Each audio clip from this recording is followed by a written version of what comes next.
এই চত্বরে, শিয়ালদার এই চত্বরে কত দিন পরে এসেছি জানো?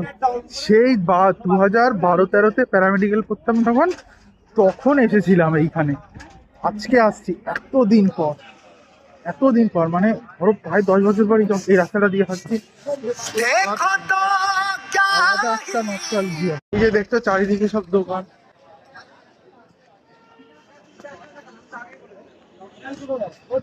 চেষ্টা করবে এইসব দোকান থেকে খুব দরকার না হলে কিছু না কেনা, কারণ এদের কোয়ালিটি একদম বাজে হয়, একদমই বাজে হয়।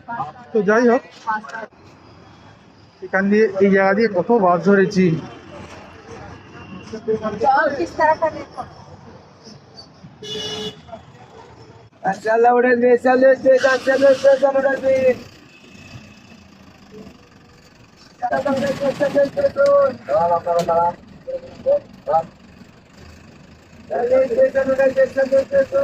ফাইনালি 260-এ উঠেছি। তো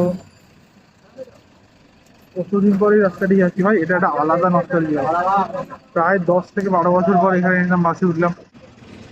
বাসের এই জায়গাটা আমার ওয়ান অফ দ্য ফেভারিট জায়গা।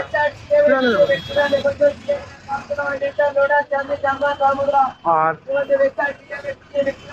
আর একটা কথা তোমাদের বলতে চাই, এই কলকাতায় এখন যা পলিউশন, তাতে যদি N95 মাস্ক না পড়ো, তোমার মৃত্যু কিন্তু খুব কাছে। সুতরাং সাবধান, সবসময় N95 মাস্ক পরো।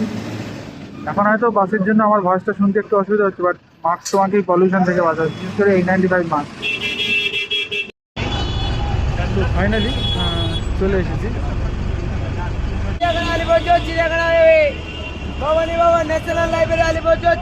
তো ফাইনালি থেকে এবার আমার ফিরতে যাওয়ার সময়, ফিরতে গিয়ে আমার কাজটা করতে হবে, যেটা যে সার্টিফিকেটটা আমার নেওয়ার কথা ছিল, নিতে হবে।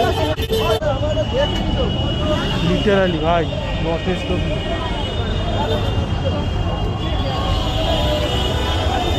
আমি যখন স্টুডেন্ট ছিলাম না, তখন এত ভিড় ছিল না, কিন্তু এখন এত ভিড়। এই দেখো, এটা হচ্ছে পিজির সেই গেট, ঠিক আছে? এই গেট দিয়ে কতদিন পর ঢুকছি।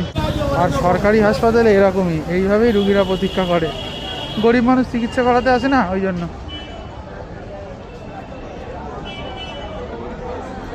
ভাই কোনোদিন যদি সরকারি হাসপাতালে আসো না, তাহলে বুঝতে পারবে আমাদের দেশের অ্যাকচুয়াল অবস্থাটা কি।